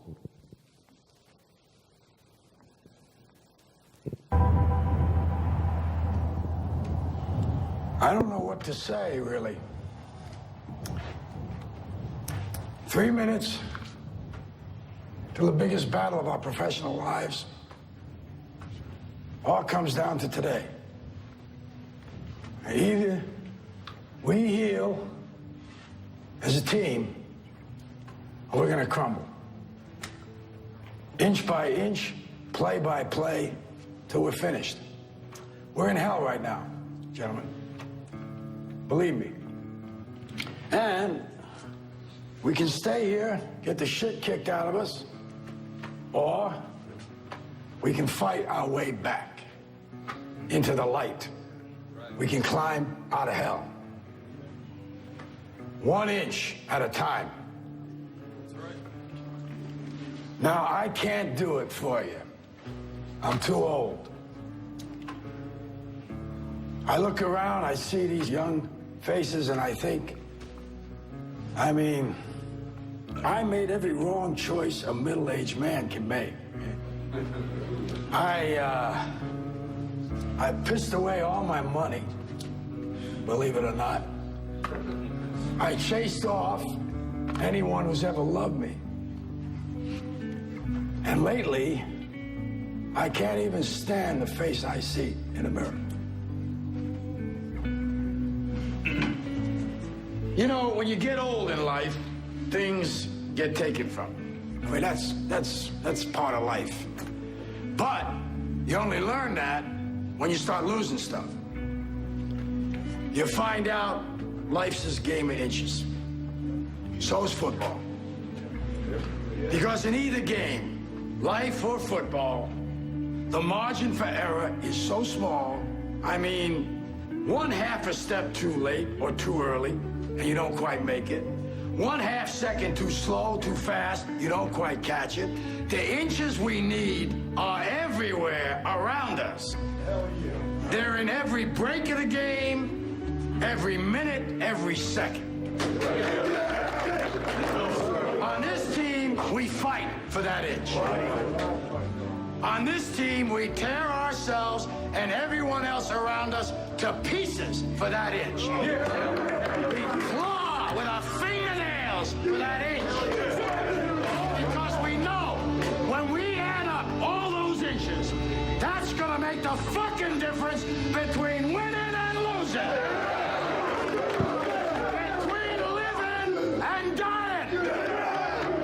I'll tell you this, in any fight, it's the guy who's willing to die who's gonna win that inch. And I know if I'm gonna have any life anymore, it's because I'm still willing to fight and die for that inch. Because that's what living is. The 6 inches in front of your face. Now I can't make you do it. You gotta look at the guy next to you. Look into his eyes. Now I think you're gonna see a guy who will go that inch with you. You're gonna see a guy who will sacrifice himself for this team because he knows when it comes down to it, you're gonna do the same for him. That's a team, gentlemen. And either we heal now as a team, or we will die as individuals. E a frase final é melhor, né? Ou nós nos curamos como um time, ou vamos morrer como indivíduos.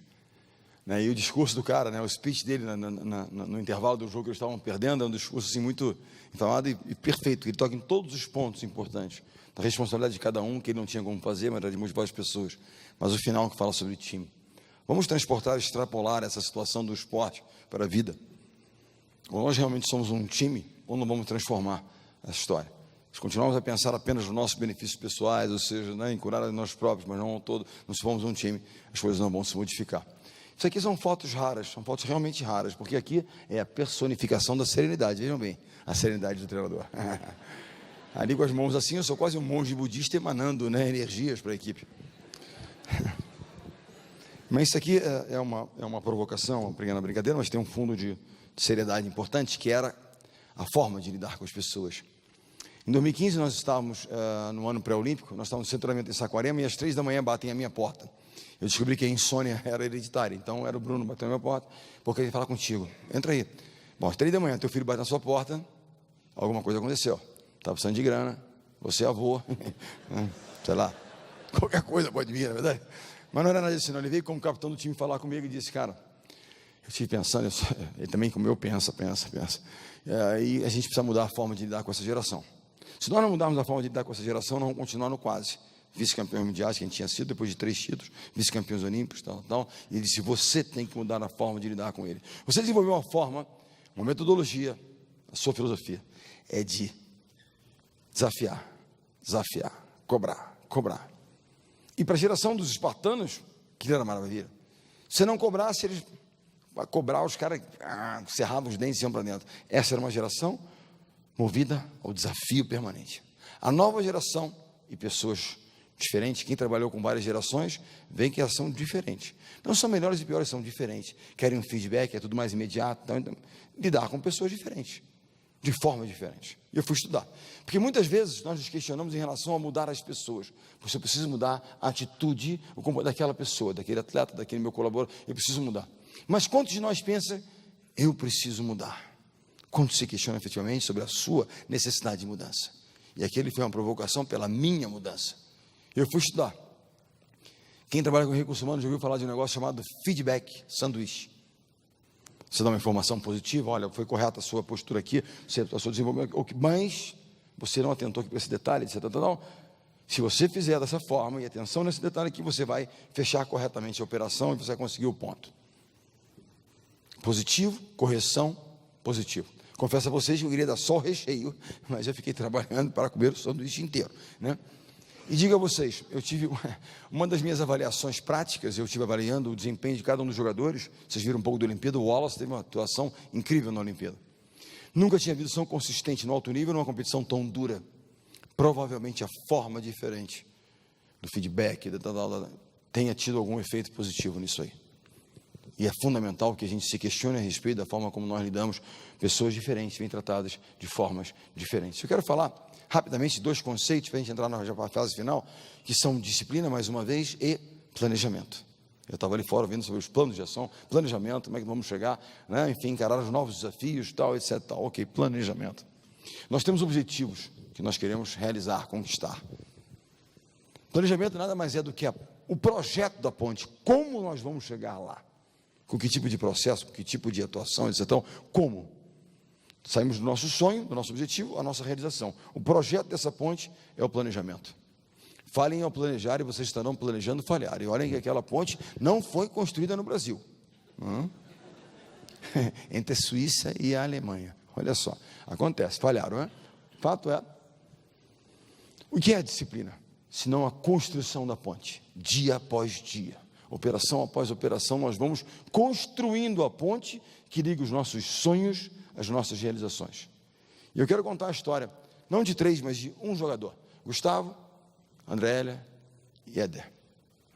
Essa frase, que muitas vezes na internet está aí como sendo minha, não é minha, tá? Disciplina é a ponte que liga os nossos sonhos, nossas realizações, é de um cara chamado Pat Tillman. Esse cara larga, quando os ataques terroristas dos Estados Unidos, em 2001, torres gêmeas são atacadas, ele larga o futebol americano, onde ele ganhava um salário de em torno de 3 milhões de dólares por ano, e se engaja numa tropa chamada Rangers, por 18 mil dólares por ano. E acaba morto no Afeganistão. O cara que teve a coragem de fazer o que ele fez merece ser ouvido, e é dele a frase sobre a disciplina. Disciplina é a ponte que liga os nossos sonhos, as nossas realizações. Disciplina.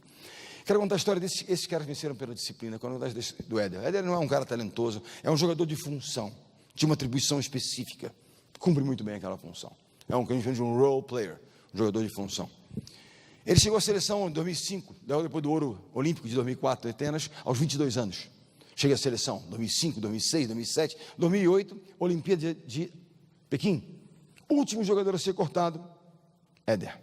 Pô, frustrado, triste, volta para casa, feedback, tal, treina, volta para a seleção, 2009, 2010, 2011, 2012, Olimpíada de Londres, último jogo a ser cortado, Éder mais uma vez. Pô, esse cara não gosta de mim, vou tocar o sino, porque, né, não dá, ele não vai me dar chance nenhuma, vou desistir. Feedback, volta para casa, 2013, 2014, 2015, 2016, realiza o sonho de se tornar um olímpico, campeão olímpico. Levou 12 anos construindo a ponte, que conduziu o seu sonho à sua realização efetiva, sem se vitimizar, certo? Sem encontrar álibis, buscar culpados, simplesmente, disciplinadamente, trabalhando para construir a sua ponte. Eu tenho sempre, quem gosta de esporte, aqui são alguns dos livros de esporte que falam sobre trabalho em equipe, liderança. Há um livro ali do Coach K, chamado Mike Krzyzewski, que diz Liderando com o Coração. Quem gosta de tênis, o André Agassi foi o cara que trouxe, quando o André Agassi, perdão, esse é o Brad Gilbert. O André Agassi, quando ele cai das primeiras posições do ranking mundial para a 100ª, 40ª posição, é Brad Gilbert quem traz de volta disciplina, planejamento, trabalho, ele volta ao topo do ranking mundial. O Bill Belichick fala sobre a preparação dos treinadores, dos coaches, orientadores, é o treinador do Tom Brady, marido da Zerbint, enfim, está na cadeia de comando. E Guardiola Confidencial é um belo livro sobre futebol, mas sobre time, sobre preparação também, sobre estratégia. Mas um dos meus maiores ídolos é um cara chamado Vince Lombardi. Vince Lombardi é daqueles treinadores generais. Quanto mais você suar no treinamento, menos sangue no campo de batalhas. Isso era um pouco de Vince Lombardi. A ele é atribuída a seguinte frase: vencer não é tudo, é a única coisa. Ele disse que foi uma edição da frase, que ele disse foi: vencer não é tudo, mas dar tudo pela vitória é a única coisa que conta. Um dia me perguntaram, mas qual é a frase que simboliza a sua filosofia do trabalho? Eu fui a um programa de televisão uma vez chamado Terceiro Tempo. Terceiro Tempo, domingo à noite, já viram? Eles dizem que é programa de esporte, na realidade é programa de futebol, né? Só tem futebol. Mas fui convidado e fui lá. E junto comigo naquele dia, tinha um rapaz de Santa Catarina, campeão mundial de fisiculturismo. Vocês já viram ao vivo um campeão mundial de fisiculturismo? O cara era enorme, não enorme assim, ele era enorme assim, cara, era um monstro. Sentado lá comigo, batendo papo, gente boa, um alemãozão, touro de forte. Lá pelas tantas, o apresentador chamou um rapaz e fala: como é que você vai lá no Mundial, que ele tinha sido campeão mundial? Então, ele vai lá atrás, ele bota uma sunga, eles passam um óleo no corpo, e o cara volta enorme, brilhando de sunga. Aí ele começa a fazer aquelas posições, faz umas posições assim, né? Eu vi músculos que eu não sabia que existiam. Aí o apresentador, o Milton Neves, faz a seguinte pergunta a ele: como é que você se motiva para diariamente repetir essa rotina insana, toneladas de quilos, dieta que você faz, para ficar desse tamanho? Eu estava sentado ali atrás, ele fez assim, não, eu motivo com a frase do Bernardinho, ele fez assim, quando ele fez assim, o muque dele bateu aqui, né? Eu falei: o que será que eu disse para esse cara ficar desse tamanho, né? Então ele disse a célebre frase: a vontade de se preparar tem que ser maior do que a vontade de vencer. E eu fingi que a frase era minha, fiquei bem na fita na televisão e tal, mas a frase era do Bob Knight, o treinador que está ali. Eu dei crédito depois. Aproveitei meus 2 minutos de fama. O fato é que essa é a realidade. A vontade de se preparar. O quanto a gente está disposto no processo de preparação efetiva para que a gente possa conquistar o que a gente quer conquistar. Quando você está concorrendo com alguém, o que conta não é vontade, todo mundo quer ganhar. A vontade de se preparar é o que conta nessa história, e essa é o fundamental da minha. Isso aqui é um pouco da nossa vida, mas lembre-se sempre que o êxito do passado, os bons resultados do passado não nos garantem nada no futuro, a não ser expectativas e responsabilidades. Vocês hoje são os favoritos, porque são referência, portanto, lidem com isso e combatam permanentemente qualquer tipo de acomodação que possa se instaurar. Não seremos um pouco mais, não, afinal de contas, não. Ninguém apenas está momentaneamente, portanto, vamos combater a acomodação. E nós, nesse sentido, quando em 2002 a nossa rotina era de 9 a meio-dia e de 5 às 8, essa é a nossa rotina de trabalho.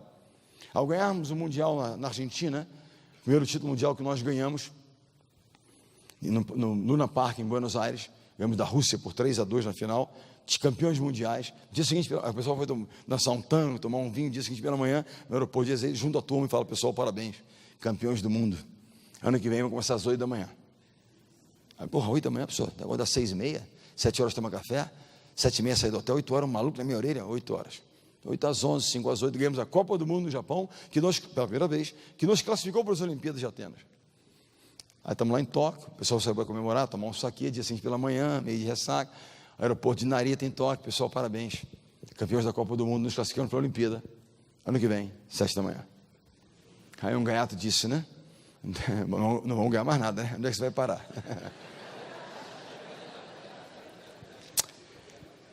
Você sabe qual é o sentimento que nos dá segurança, confiança na hora de tomar a decisão? O único sentimento que traz confiança, segurança. Não é nenhuma frase bonita e empolada. O único sentimento que dá segurança às pessoas é o sentimento do merecimento. A convicção de que tudo o que era possível e necessário tenha sido feito da melhor maneira possível. Isso nos dá segurança, em qualquer situação. É o que eu chamo de sentimento do merecimento. Que se contrapõe a que tipo de merecimento? O do arrependimento. Se já levaram os 2 pontos embora e nós perdemos a partida. Vocês sabem que em 2004, no dia da final olímpica, dia 29 de agosto, nós entramos no vestiário, tinha um quadro branco, onde Giovanni tinha escrito, Giovanni é nosso atleta também, que agora é treinador, escrito: ninguém treinou mais do que nós, ninguém merece mais do que a gente, e certamente ninguém acordou tão cedo, portanto vamos à vitória. A ideia era lembrar do processo de merecimento e do esforço que havia sido colocado. E eu quero concluir com uma história e um vídeo. E o vídeo é sobre estratégia, né? Mas aí vou falar um pouquinho sobre uma história que eu acho que é muito interessante. É uma história muito simples, mas fala sobre a essência das coisas, para que a gente possa refletir sobre ela. Em 2006, nós chegamos à tentativa do bicampeonato mundial. Eram os líderes de mercado, líderes do nosso ranking há 3 anos, campeões mundiais, campeões olímpicos, campeões da Copa do Mundo, campeões de tudo. Os caras agora eram os caras, as referências mundiais, a seleção a ser batida. A imprensa os chamava de mitos imbatíveis, e aquilo me incomodava, me preocupava, me alarmava permanentemente. Mas todo mundo que é o cara, já foi trainee, estagiário, teve que gastar sola de sapato, estou errado? E quem era o meu chefe de programa de trainees e estagiários? O treinador das seleções de base. 10 dos 12 que foram para o Mundial com a gente, tinham passado pelas mãos daquele cara, que havia testado o comprometimento, personalidade, o cara daqueles jovens que chegaram lá em cima, chegaram no topo da pirâmide. E eu levei ele conosco para o Mundial em 2006. E na véspera da semifinal, eu pedi que ele falasse com os jogadores. Ele começou a contar histórias de cada um daqueles jogadores, que agora estavam lá em cima, mas que haviam sido, jogavam de pé descalço, quadra de cimento, viajavam de ônibus, queixo duro, trem, dormiam embaixo de arquibancada, etc. Tal, que foi a trajetória de cada um de nós. Todos nós passamos por isso, até chegar lá. E ele então conta, alguns se emocionam, mas todos pensando na essência, na trajetória, no caminho que tinham percorrido. E ao final, ele conta uma história que eu pedi que ele contasse, que é a história de um professor. E essa história eu gostaria que vocês pensassem rapidamente sobre a essência da vida, das nossas funções e atribuições, da nossa missão. Um professor completa 80 anos, recebe visita de seus ex-alunos, hoje profissionais bem-sucedidos. Ele, muito emocionado com a visita dos ex-alunos, coloca lá um bule de café sobre a mesa, com uma série de xícaras que ele tinha acumulado durante a sua vida, xícaras raras de porcelana chinesa, outras xícaras folheadas a ouro, belíssimas, e outras xícaras muito simples, que ele tinha ganho do seu amigo do botequim da esquina. Ele começa a perceber que cada um que ia servir por primeiro escolhia o quê? A xícara que parecia mais cara, a mais bela, a mais rara, e assim sucessivamente até a xícara mais simples. Ao final do encontro, ele agradece a visita de todos, sendo muito honrado em ter feito parte da trajetória dos ex-alunos, e que além do sucesso profissional que eles tinham alcançado, ele também tinha percebido que eles tinham aprendido a gostar das coisas boas da vida. Como é que ele tinha percebido isso? Pela escolha das xícaras. E ele então disse: mas nunca se esqueçam de que a essência é o café. Pouco importa em que xícaras vocês vão tomá-lo, o que realmente importa é o café que vocês vão continuar a produzir. E para isso, há de haver a disciplina de acordar cedo e plantar, a determinação de ir lá e colher, e a resiliência de moer, para que a gente possa continuar a entregar o melhor café. E essa é a essência.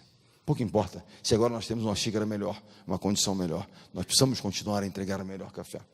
E essa história me remete a outra história muito interessante que fala sobre a vida também e o valor das coisas. Um secretário de Estado norte-americano, uma pessoa muito importante da administração Obama, recebe um convite a proferir uma palestra num outro estado da União. Ele então, no mês da palestra, recebe um bilhete aéreo em classe executiva.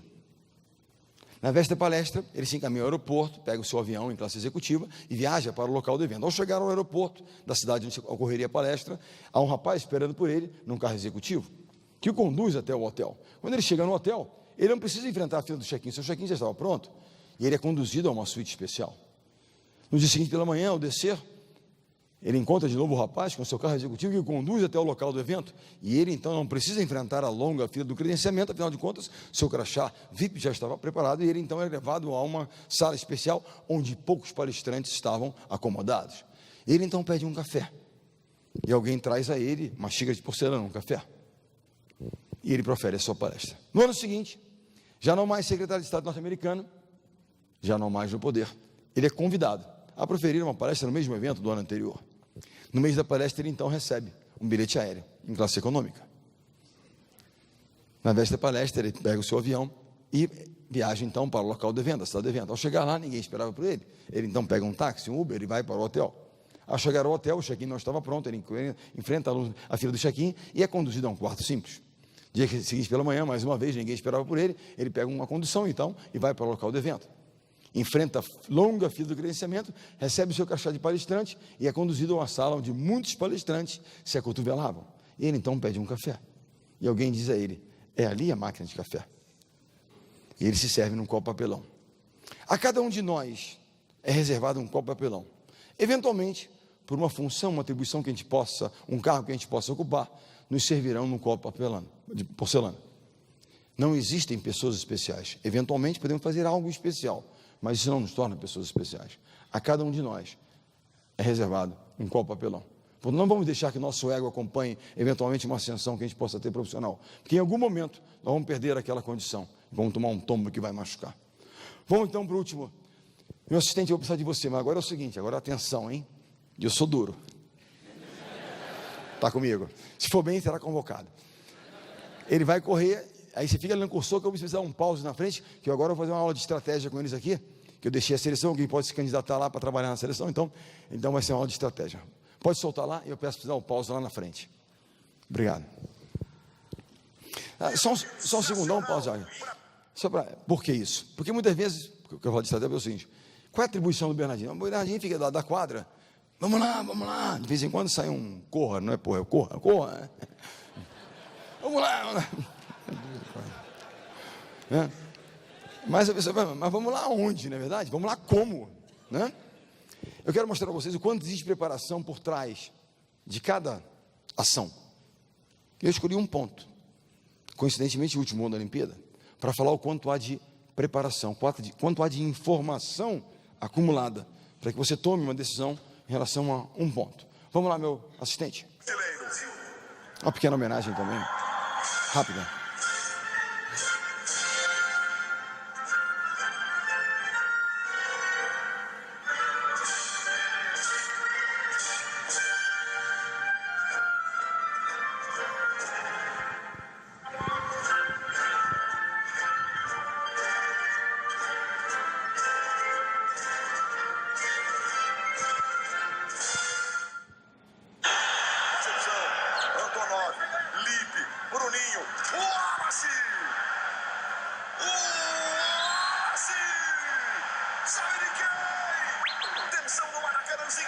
Atenção, pause.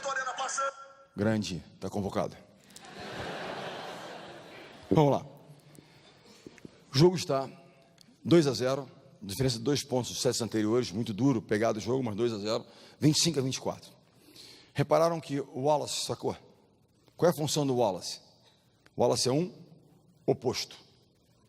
Por que chama oposto? Ele está oposto a quem na quadra? Ao levantador, certo? Se o oposto chegou, vamos lá pessoal, atenção, hein? Sigam, hein? O Wallace, oposto ao levantador. Se o oposto chegou no saque, quem chegou na rede? O levantador. Vamos gente, por favor. Primeira medida, o Bruno, o levantador, chegou na rede, ele tem 1,91 m, é um anão, eu tirei e botei o Evandro, tem 2,07 m, uma altura mais razoável. Se repararem, o Wallace não saca um saque viagem, que é um saque de potência. Quanto mais potência eu imprimo, menos controle eu tenho. Ele faz o que nós chamamos de um saque híbrido. Híbrido porque é uma combinação de 2 saques. Voleibol também é cultura. Ele faz o movimento do saque viagem, na última hora ele flutua, direcionando o saque. Minimizar erros, riscos. Por quê? O jogo está 25-24, né, no terceiro set. Se ele arrisca e faz o ponto, ok, mas se ele erra, 25-25. Perdido por 2, perdido por 1000, vai um italiano maluco lá, dá 2 bombas no saque, faz 2 pontos, 27-25 para a Itália, 2-1. O fantasma de Londres voltaria a cabeça de alguém? Vamos deixar a pressão do lado de lá, eles fazerem. Segundo, já que eu coloquei um cara grande no bloqueio, não se diz melhorar a eficiência do nosso bloqueio, eu não vou desperdiçar com erro de saque. Eu vou tentar estrategicamente, né, levar a uma situação melhor, ser mais eficiente através de uma estratégia. O que nós fizemos? Aquele fone que eu ouço não é apenas para arrancar e ficar enlouquecido, como às vezes acontece, né? Aquilo é informação. Nós fazemos todos um estudo preliminar, onde todas as posições são avaliadas, e depois há um comparativo online, o que está acontecendo? Atenção que a eficiência aqui mudou, essa posição estão privilegiando uma outro tipo de alternativa, eu tenho que então reposicionar a equipe em função daquilo que eu estou ouvindo, ok? Vamos lá. Os 2 jogadores mais eficientes de ataque, e comprovando o que nós tínhamos de estudo já reafirmando. Esse jogador, chamado Yosmani Juan Torena, nascimento cubano, adoção italiana, Juan Torena. Os 2 mais eficientes, Juan Torena e Ivan Zaitsev. Quem lembra da geração de prata de um cara chamado Zaitsev da União Soviética, que deu muita cacetada na gente? Ele sabia, mas não lembra não que eu choro. Eles davam na gente, ele é o filho dele, russo, mas joga pela Itália. Enfim, o que nós fizemos aqui? O saque é dado, direcionado nesse jogador, porque em tese ele é um bom passador, mas menos eficiente do que o líbero, e esse jogador que é um bom passador, mas o menos eficiente no ataque. O Lucão, que é o central que está aqui, lá está o Lipe e aqui está o Evandro, a largura da quadra são 9 metros, largura e comprimento 9 por 9, não parece um retângulo, mas aqui é um quadrado, 9 por 9, tá? É porque como tem os 2 lados, eles somam 18 por 9, mas aqui O que acontece? Ele tem 9 metros para percorrer. Nessa situação específica, o que nós fazemos? Ao colocar um cara de 2,07 m, o Lucão passa a ter 4,5 metros, porque ele vai ignorar esse jogador, que se torna responsabilidade desse jogador. Então, se torna mais eficiente quando tem apenas 4,5 metros para cobrir, não 9. Começa por aí. Segundo, esse jogador que pode vir atacar, ele está vindo atacar essa bola pipe, ao passar a bola, ao receber o passe, ele se atrasa, se torna mais eficiente para atacar aquela bola. E vocês vão ver que o passe, quando dá o híbrido, ele assusta um pouco o Rantorena e a bola não sai perfeita. O levantador não está na rede, ele sai quase nos 3 metros para levantar essa bola. O que torna a construção para o central muito menos eficiente. E não era um grande atacante esse central, um bom bloqueador. Determinação, a partir desse passe, que não é um passe perfeito, do isolamento dessa área, o atraso desse jogador a um jogador apenas, que é o nosso objetivo. E eles partem antes. Assim, um risco calculado em função da informação anterior. Solta lá a imagem, assistente. Sai.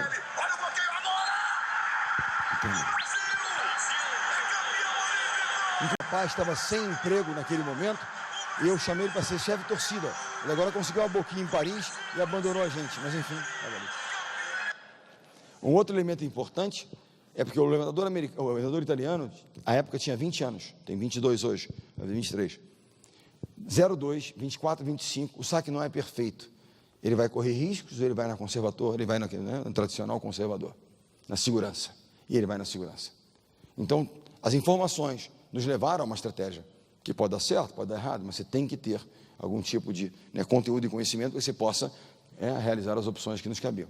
E essa era a intenção. E é isso que nós tentamos fazer o tempo todo. O que nós temos? Prioridades, ocupar espaço, é o que a gente faz no voleibol, e ser eficiente nas nossas ações. É isso que nós tentamos fazer permanentemente.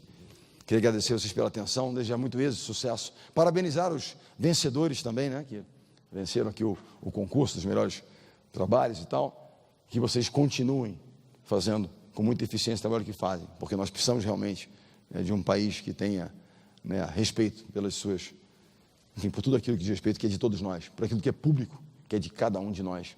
Ok? Então, a todos obrigado pela oportunidade e até uma próxima. Valeu, obrigado.